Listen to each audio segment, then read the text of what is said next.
और खबरों की शुरुआत करेंगे श्रीनगर से आ रही बड़ी खबर के साथ, जहां गोली चलने की आवाज सुनी गई है। कमरवारी इलाके की ये घटना बताई गई है। पुलिस टीम मौके पर मौजूद है। घेराबंदी और तलाशी अभियान शुरू कर दिया गया है। तो अहम खबर श्रीनगर से, जहां कमरवारी इलाके की ये घटना बताई जा रही है। गोली चलने की आवाज सुनी गई। पुलिस टीम मौके पर मौजूद है। पूरे इलाके का मुहासरा कर लिया गया है। तलाशी मुहिम यहां पर जारी है। तो श्रीनगर से बेहद अहम खबर, जहां कमरवारी इलाके में गोली चलने की आवाज सुनी गई है। पुलिस टीम मौके पर मौजूद है। पूरे इलाके का मुहासरा कर लिया गया है। सर्च ऑपरेशन जारी है। तस्वीरों के जरिए आप देख सकते हैं श्रीनगर का कमरवारी इलाका, जहां गोली चलने की आवाज सुनी गई। पुलिस टीम मौके पर मौजूद है। घेराबंदी और तलाशी अभियान शुरू कर दिया गया है।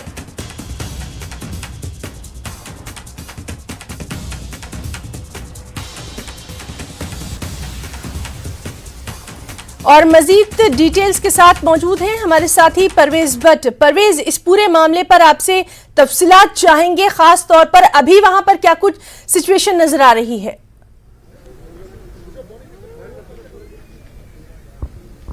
बिल्कुल है ना। सबसे पहले तो हम आपको ये तस्वीरें दिखवाना चाहेंगे। यहाँ पे जो कमरवारी का जो अंजुम ग्राउंड है, अंजुम ग्राउंड के एकदम साइड में ये इलाका आता है। और यहाँ पे अब से कुछ देर पहले बताया जाता है कि चंद एक राउंड्स जो हैं बुलेट्स के, वो फायर किए गए थे।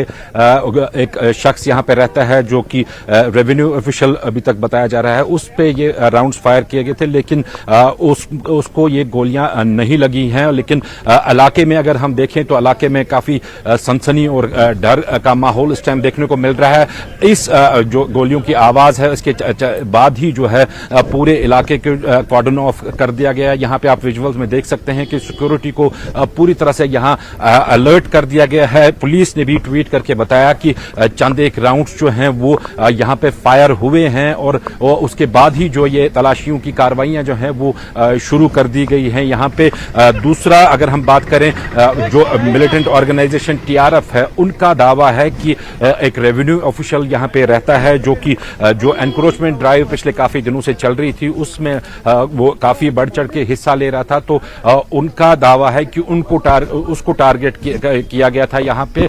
हालांकि पुलिस की तरफ से इसकी अभी पूरी तरह से कंफर्मेशन नहीं हुई है, लेकिन अगर हम बात करें इस इलाके में पूरी सनसनी, आप देख सकते हैं विजुअल्स में भी किस तरह से जो है सिक्योरिटी अलर्ट है, और घर घर यहाँ पे जो है तलाशी कार्रवाइयां चल रही हैं और तलाशियां ली जा रही हैं। यहाँ पे ना ये भी काबिल जिक्र बात है कि चंद दिन पहले भी जो TRF ऑर्गेनाइजेशन है, उनकी तरफ से ये थ्रेट लेटर्स आई थी, थ्रेट वार्निंग्स उन्होंने इशू की थी कि जो ऑफिशियल्स जो इसमें एनक्रोचमेंट ड्राइव में जो इन्वॉल्व हैं, उनके खिलाफ कार्रवाई की जाएगी। तो इस आज के इस हमले को उसी कड़ी के साथ जोड़ा जा सकता है कि ये एक थ्रेट जो है वो भी हो सकती है कि जो एनक्रोचमेंट ड्राइव वगैरह चल रही है यहाँ पे, उससे जो ऑफिशियल्स हैं वो उससे बाज रहें। लेकिन गोलियों की चंद आवाजें यहाँ पे सुनी गई हैं, लेकिन जो जिस ऑफिशियल पे ये हमला हुआ था यहाँ पे, उसको इसमें उस हमले में वो जख्मी नहीं हुआ है, वो बाल इस हमले में बच गया है। यहाँ इलाके में आप देख सकते हैं कि पुलिस और परवेज, तो गनीमत ये रही कि वो बच गए हैं। और लगातार आपसे तस्वीरों के जरिए हम अपने नाजरीन तक ये तमाम चीजें पहुंचाते रहेंगे। हमारी साथी फजा जैनब भी हमारे साथ मौजूद है। फजा, फौरी अपडेट चाहेंगे? जी बिल्कुल। आज जो है कमरवारी में ये इंसिडेंट पेश आया जिसमें गोलियों की आवाज़ें सुनाई दी, और उसके बाद पुलिस ने जो है वहाँ पर सर्च ऑपरेशन और कॉर्डन शुरू कर दिया। आपको बता दें, इससे पहले ही TRF ने एक धमकी दी थी जो कि एंटी एनक्रोचमेंट ड्राइव में शामिल है, और उन्होंने ये भी रिस्पॉन्सिबिलिटी ली है कि ये जो अटैक है ये उन्होंने ही किया। उनका टारगेट रेवेन्यू ऑफिशियल था जिनकी इन्वॉल्वमेंट इस एंटी एनक्रोचमेंट ड्राइव में थी। आप जानते हैं कि लगातार जो एंटी एनक्रोचमेंट ड्राइव है वो चलती आ रही है, और लगातार जो भी खाई चराई घास चराई रोशनी एक्ट के तहत जो लैंड को ग्रैब किया गया है, इलीगली ऑक्यूपाई किया गया है, ये सिलसिला जम्मू कश्मीर में जारी है और लैंड को रिट्रीव करने की कोशिश की जा रही है। जैसे कि हिना, मैंने आपसे कहा कि इससे पहले ही TRF ने ये धमकी दी थी कि जो भी एंटी ड्राइव में इन्वॉल्व होंगे तो उनको बाज़ाब्ता तौर ये रिस्पॉन्सिबिलिटी आज उन्होंने ही ली है कि ये जो गन शॉट्स वहाँ पे हुए वो टीआरएफ की तरफ से ही किए गए और टीआरएफ की ही इन्वॉल्वमेंट उसमें है। चूंकि उनका टारगेट रेवेन्यू ऑफिशियल था, लेकिन श्रीनगर पुलिस के ट्वीट के मुताबिक वहाँ पर कोई भी जख्मी नहीं हुआ है, कोई इंजरी नहीं हुआ है। तो यहाँ पर जायज़ है कि अगर वहाँ पर कोई इंजरी नहीं हुई तो ये खुशकिस्मती है उस रेवेन्यू ऑफिशियल की जो वहाँ पर बचा है, जिसको टारगेट बनाया गया था। और वहाँ पर फिलहाल के लिए जो है सर्च ऑपरेशन कॉर्डन जारी है। इससे पहले भी हमने देखा, ईदगाह की बात करें, मिर्जा कामिल चौक में जो ग्रेनेड अटैक किया गया, वहाँ पर भी जो है छोटा मोटा जो है छोटी मोटी इंजरी हुई और ईदगाह में भी हमने देखा कि एक जो है एक पर्सन जख्मी हो गए। तो लगातार हम देखते आ रहे हैं कि कहीं ना कहीं अगर इन इंसिडेंट्स में कमी भी आई है तो लेकिन कहीं ना कहीं प्रेजेंस भी इनकी अभी भी है।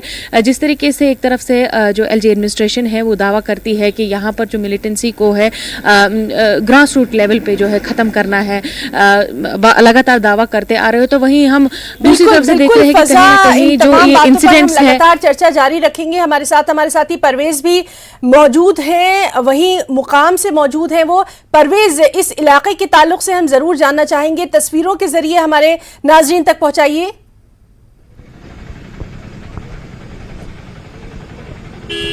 बिल्कुल हिना, मैं आपको बता दूं कि ये काफी सेंसिटिव एरिया है और काफी सिक्योरिटी वाला एरिया है। यहाँ पे अगर हम इस एरिया की बात करें तो जब एंट्री होती है यहाँ से तो जो पीपुल्स कॉन्फ्रेंस के जो लीडर हैं इमरान रजा अंसारी, उनकी रिहाइश का पहले ही आती है और काफी वहां पे भी सिक्योरिटी रहती है। और कमरवारी चौक भी यहाँ पे है जहाँ पे सिक्योरिटी के काफी कड़े इंतजाम रहते हैं। लेकिन ये जो अंजुम ग्राउंड है ये थोड़ा अंदर की तरफ आता है। कॉलोनी यहाँ पे बसी है, एक नई कॉलोनी यहाँ पे है यहाँ पे, लेकिन यहाँ पे अगर देखें तो सिक्योरिटी के उतने इंतजामात नहीं रहते हैं। लेकिन इतना जरूर है कि जो ये रेवेन्यू ऑफिशियल है जिसका नाम इकबाल अभी तक बताया जा रहा है, वो यहीं पे रहता है एक मकान में। वो बताया जाता है कि वो अपने काम पे निकल रहा था तो उस पे ये शॉट्स फायर किए गए हैं, लेकिन वो शॉट्स उसको नहीं लगे हैं और वो इस हमले में बाल बाल बच गया है। हालांकि पुलिस इस बात की अभी तस्दीक नहीं कर रही है कि जो शॉट्स फायर किए गए ये शॉट्स किस पे फायर किए गए थे, क्यों कर ये शॉट्स फायर किए गए थे। लेकिन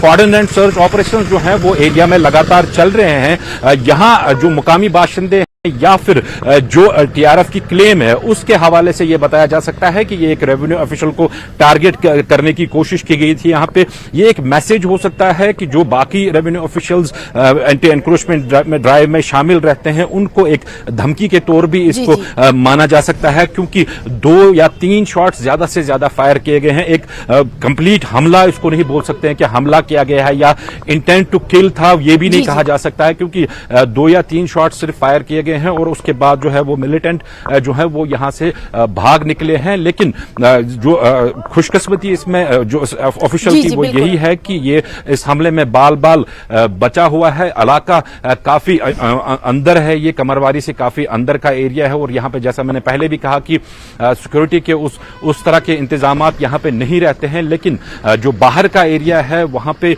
जो है वहां पे सिक्योरिटी के कड़े इंतजामात रहते हैं। अभी कुछ देर पहले अगर बात करें यहाँ पे ट्रैफिक को रोक दिया गया था, लेकिन अब ट्रैफिक की जो नकल हमल है उसको फिर से बहाल कर दिया गया है इस एरिया में। और जो डिप्लॉयमेंट भी जो सीआरपीएफ और पुलिस की यहाँ पे थी उनको भी धीरे धीरे करके अब हटाया जा रहा है यहाँ से। अब बाजाब्ता इस केस की इन्वेस्टिगेशन होगी। आया अगर टीआरएफ ये क्लेम कर रहा है कि यह हमला ने किया था तो किस वजह से, किस बुनियाद पे किया था, कौन लोग इसके पीछे थे और पूरी तफसील बिल्कुल परवेज, बहुत ही अहम बात आपने यहाँ पर ये बताई है कि अब धीरे धीरे जो है हालात वहां पर मामूल पर लाए जा रहे हैं। हालांकि सिक्योरिटी वहां मौजूद है, लेकिन लगातार ये तमाम तस्वीरें हम अपने नाजरीन तक पहुंचा रहे हैं। फजा भी चूंकि हमारे साथ मौजूद है। फजा, हम आपसे थोड़ा सा ये जरूर तज्जिया जानना चाहेंगे, जिस तरह से टीआरएफ लगातार ये थ्रेटनिंग लेटर्स दे रही है, इस तरह के जो पोस्टर्स हैं वो भी कहीं ना कहीं नजर आ रहे हैं, और आज जो ये पूरी घटना हुई है ये तमामतर चीजें कहीं ना कहीं ये दिखाती हैं कि कोशिश जरूर की जा रही है, लेकिन जिस तरह से एलजी प्रशासन है या वहां पर जो तमाम हमारे सिक्योरिटी चाको चौबंद है, इतनी चौकस है, हौसले पस्त नहीं होंगे, इस तरह की किसी भी चीज को बर्दाश्त नहीं किया जाएगा। जो भी मुहिम चल रही है वो आगे इसी तरह से जारी रहेगी। ये भी मैसेज जो है वो प्रशासन की तरफ से बार बार दिया जाता रहा है।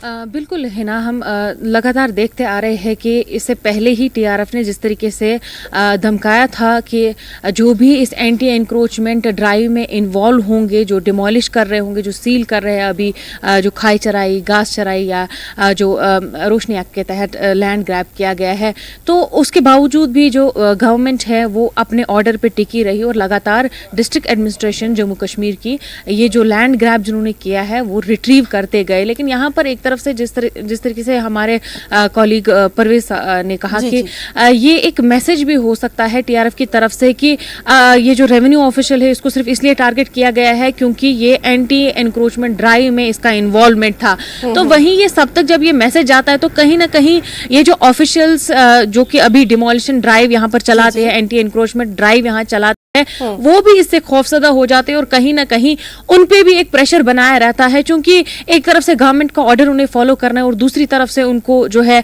धमकियां मिल रही है, दूसरी तरफ से उनकी जान का भी खतरा है। तो कहीं ना कहीं वो भी एक तजब्जु में रहते हैं और कहीं ना कहीं वो भी खौफजदा हो जाते हैं इन इंसिडेंट से। जिस तरीके से आपने कहा कि एलजी एडमिनिस्ट्रेशन लगातार दावा कर रही है कि यहाँ पर जो है जीरो टॉलरेंस है अगेंस्ट मिलिटेंसी, तो कहीं ना कहीं ये जो मुहिम है डिमोलिशन ड्राइव है, या इससे पहले हमने देखा, हम डीजीपी की बात करें, हम लगातार देख रहे हैं पुलिस ऑफिशियल्स की ओर से भी लगातार ये जो है स्टेटमेंट्स आ रहे हैं कि जो पिछले साल का अगर बात करें, चूंकि अभी दूसरा ही मंथ है इस साल का, तो पिछले साल की अगर बात करें तो उसमें कितने एनकाउंटर्स हुए, उसमें जो है कितनी ऐसी मुहिमें चलाई गई जिससे यहाँ जो मिलिटेंसी है उसको ग्रास रूट लेवल पर कंट्रोल करने की कोशिश की जा रही है और ऐसे इंसिडेंट्स पेश ना आए उसकी कोशिश की जा रही है।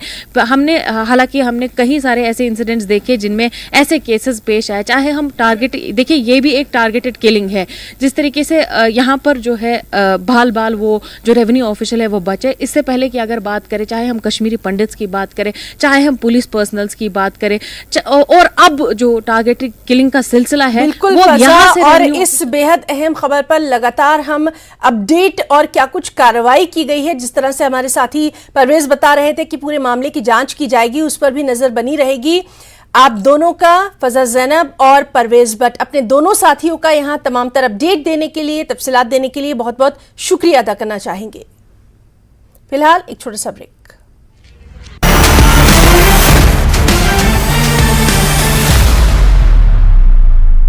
हेडलाइंस प्रेजेंटेड बाय पेट सफा आयुर्वेदिक चूर्ण, दफा तो हर रोग दफा।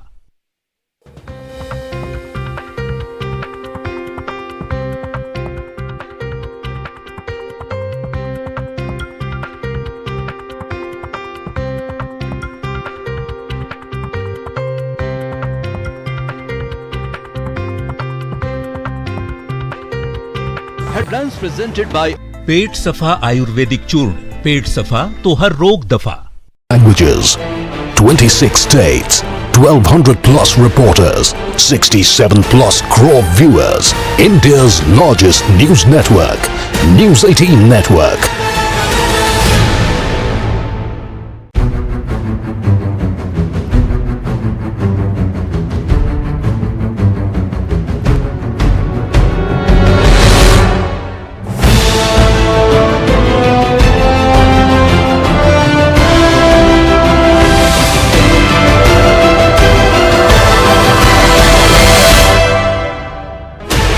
Sixteen channels, 15 languages, 26 states, 1200 plus reporters, 67 plus crore viewers. India's largest news network, News 18 Network.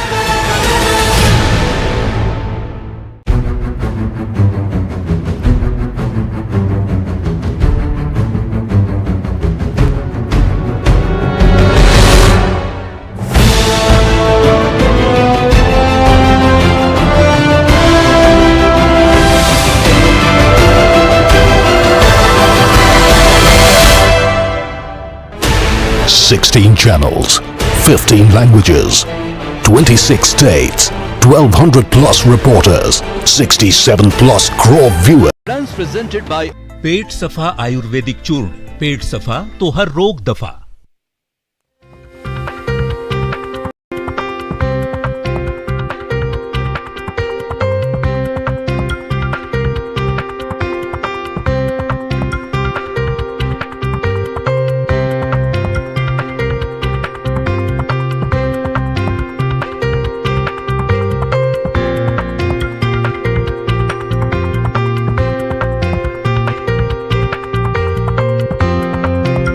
Headlines presented by पेट सफा आयुर्वेदिक चूर्ण। पेट सफा तो हर रोग दफा।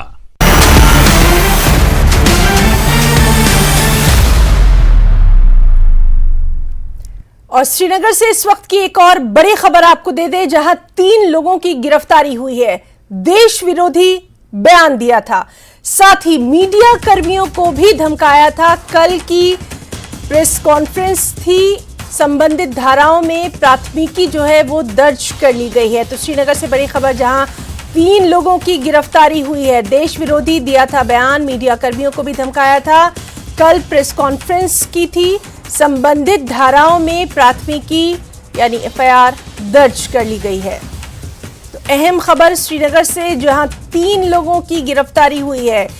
इस खबर से रिलेटेड जो तमाम तफसीलात हैं उन पर नजर बनी हुई है। फिलहाल ये अहम खबर आप तक पहुंचा रहे हैं। देश विरोधी बयान दिया था, मीडिया कर्मियों को धमकाया था, कल प्रेस कॉन्फ्रेंस की थी। इन्हीं तमाम बातों को लेकर श्रीनगर में 3 लोगों की गिरफ्तारी की गई है और संबंधित धाराओं में प्राथमिकी भी दर्ज की गई है। सफल बना करके रखें। आप सबको मेरी तरफ से बहुत बहुत शुभकामनाएं, बहुत बहुत धन्यवाद।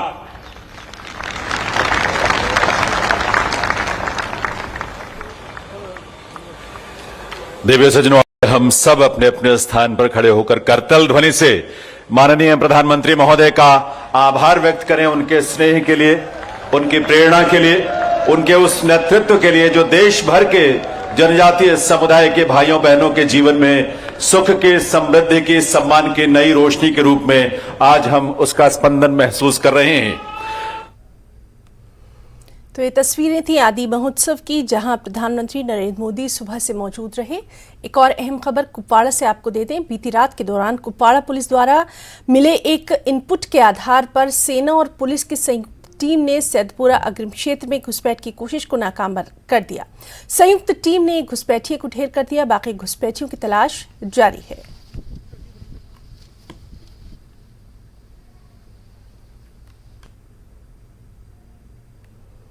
एक और अहम खबर, वर्तमान में पाकिस्तान की अर्थव्यवस्था सबसे बुरे दौर से गुजर रही है। पाकिस्तान कर्जों को चुकाने में असमर्थ हो चुका है। अंतर्राष्ट्रीय मुद्रा कोष की एक रिपोर्ट के अनुसार पाकिस्तान को इस संकट से निपटने के लिए $7 बिलियन का लोन चुकाने की आवश्यकता है और 2026 तक के 3 वर्षों में पाकिस्तान को कुल $75 बिलियन या प्रतिवर्ष $25 बिलियन का भुगतान करना होगा। जाहिर सी बात है, जैसे जैसे पाकिस्तानी सरकार पर कर्ज का दबाव बढ़ता जाएगा, पहले से ही महंगाई की मार झेल रही पाकिस्तानी जनता को और महंगाई का सामना करना पड़ेगा। आपको बताएं कि पाकिस्तान में खाने पीने की बुनियादी चीज़ों की किल्लत है। इसके अलावा दूध, घी, स्टील और गाड़ियों की कीमतों में ज़बरदस्त इजाफा देखा जा रहा है। हमारे साथ मौजूद हैं दिल्ली से हमारे साथी शैलेंद्र वांगू। शैलेंद्र, लगातार इस अहम खबर पर हमारी नजर बनी हुई है कि किस तरह से पाकिस्तान की जो इकोनॉमी है सबसे बुरे दौर से गुजर रही है। आम चीजों की तो बात आप छोड़ दीजिए, शॉपिंग मॉल्स वहां पर बंद हो रहे हैं। बहुत ही बुनियादी चीज है, बेसिक चीज है खाने के लिए, आटा, दाल, चावल, इस तमाम चीजों के लिए भी हाहाकार वहां पर मचा हुआ है। इतना बुरा हाल शायद पहले कभी नहीं देखा गया। तफसीलात चाहेंगे? बिल्कुल हिना, अपने पड़ोसी मुल्क में जो अंदरूनी हालात, इकोनॉमिक जो हालात हैं वो बहुत बदतर स्थिति में है और ऐसे में अब पाकिस्तान की शहबाज शरीफ सरकार चाहती है आईएमएफ से बेल आउट पैकेज, यानी कि एक लोन, बहुत बड़ा लोन वो चाहते हैं आईएमएफ से, लेकिन कंडीशन ये है कि आईएमएफ के लोन के लिए उनको और कुछ कड़े कदम उठाने होंगे और इसीलिए कल पाकिस्तान की नेशनल असेंबली में एक मिनी बजट पेश किया गया था ताकि कुछ टर्म्स एंड कंडीशंस को मीट किया जा सके, कुछ एडिशनल रिजर्व्स क्रिएट किए जा सके, जिसके बाद जो पहले से ही मार झेल रही थी पाकिस्तान की आवाम, उन पर एक और बड़ा झटका उनको लगा है कि जब इस मिनी बजट के पेश होते साथ ही वहां पर जो जीएसटी है उसमें 1% का इंक्रीज, यानी कि तमाम जो प्रोडक्ट्स जो है उन पर 1% का टैक्स बढ़ाया गया है, जिससे तमाम चीजों में घी से लेकर स्टील, इन तमाम चीजों पर जो है इसका असर होगा और वो चीजें और महंगी होंगी। और दूसरी अहम बात, कल रात को ही पाकिस्तान की तरफ से एक और जो बड़ा कदम उठाया गया है सरकार की तरफ से, जिससे जनता, वहां की आवाम और परेशान हो सकती है, वहां पर पेट्रोल की कीमतों में बेतहाशा इंक्रीज किया गया है उनके रेट्स को लेकर। जो हमारे पास इंफॉर्मेशन आ रही है, अगर हम पेट्रोल की बात करें तो इसमें करीब 22 रुपए का इंक्रीज किया गया है। एक रात के अंदर ही 22 रुपए पर लीटर इंक्रीज हुआ है। अब 272 रुपए का पेट्रोल वहां पर मिल रहा है। वहीं अगर हम डीजल की बात करें तो 17 रुपए डीजल के दाम बढ़ाए गए। तो ये तमाम कदम जो पाकिस्तान सरकार उठा रही है, ये सिर्फ IMF के बेल आउट पैकेज के लिए, लेकिन इसका सीधा असर जो है वो वहां की आवाम पे होगा। बिल्कुल शैलेंद्र, बेहद तफसील से आपने तमाम तर जानकारी दी है। हम ये भी जानना चाहेंगे कि जो रिपोर्ट से उनके मुताबिक तकरीबन $7 बिलियन के लोन की आवश्यकता है, ये तो रही एक बात, लेकिन पहले से जो कर्ज में इतना डूबा हुआ है पाकिस्तान, उसके लिए कहीं ना कहीं बेहद संकट की ये घड़ी है और बहुत मुश्किल होगा वर्ल्ड प्लेटफॉर्म पर इन तमाम चीजों को साबित करना, क्योंकि पहले से हम देखते रहे हैं कि कई बार उसकी कई जो रिक्वेस्ट थी वो रिजेक्ट की जा चुकी है।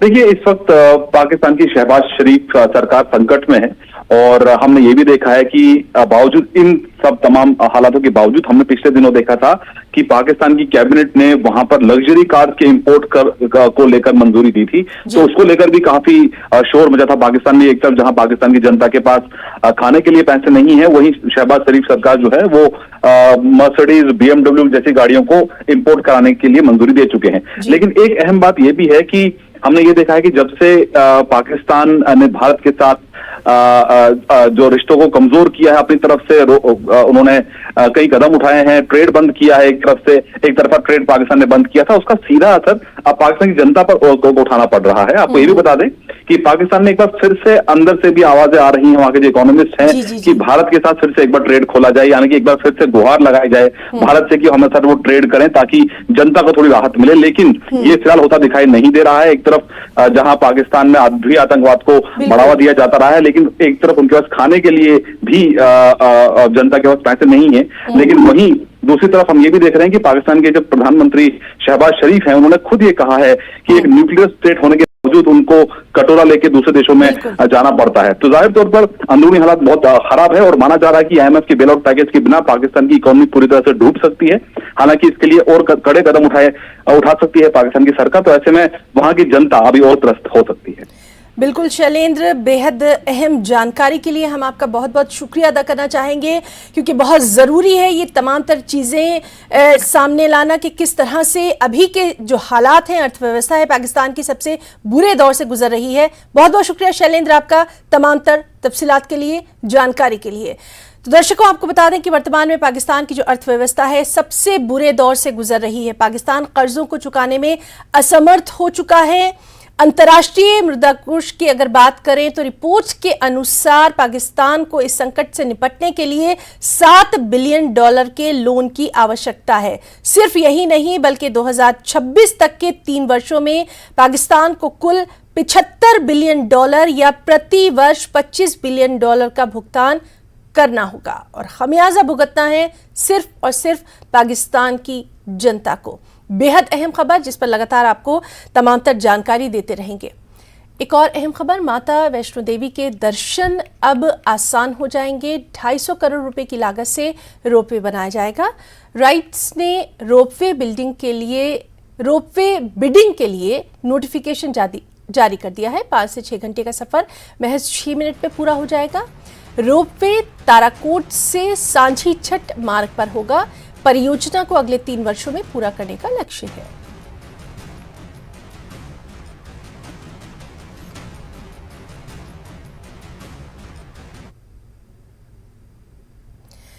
उपायुक्त बांडीपुरा डॉक्टर उवैस अहमद आज मिनी सचिवालय में आयोजित जिले के बनकोट प्रखंड के जनसंपर्क कार्यक्रम में शामिल हुए।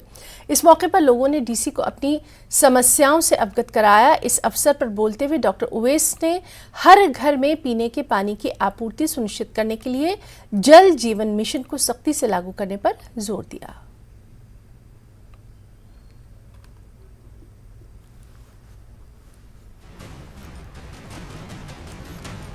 इसके अंदर मसाइल उठाए गए। हमारा आज का बनकोट ब्लॉक का ब्लॉक दिवस था और वाकई में एक ये दूर दराज इलाका है जहाँ पे कई तरह की दिक्कतें हैं। कई सारे काम यहाँ पे किए जा रहे हैं, रोड कनेक्टिविटी हो, पावर हमारी ऑगमेंटेशन हो या जेजेएम के अंदर जो काम किए जा रहे हैं उसके बारे में लोगों को बताया गया। उसके बावजूद भी अगर कुछ लेफ्ट ओवर एरियाज़ हैं उनकी प्लानिंग के बारे में डिस्कस किया गया, उसको किस तरह से हम प्लान में डाल सकते हैं, उसको किस तरीके से आगे उस पर काम किया जा सकता है। और उसी के साथ साथ जो कई जगहों पे हमें दौरे करने हैं, करते रहते हैं, तो इसी ब्लॉक दिवस के बाद हमें वो एरियाज़ भी सामने आए जहाँ पे हम अभी इन्हीं दिनों में विजिट भी करेंगे और वहाँ पे जाके उन एरिया का ऑन ग्राउंड जो जायज़ा है वो लेंगे। तो खबरों में फिलहाल इतना ही। नमस्कार।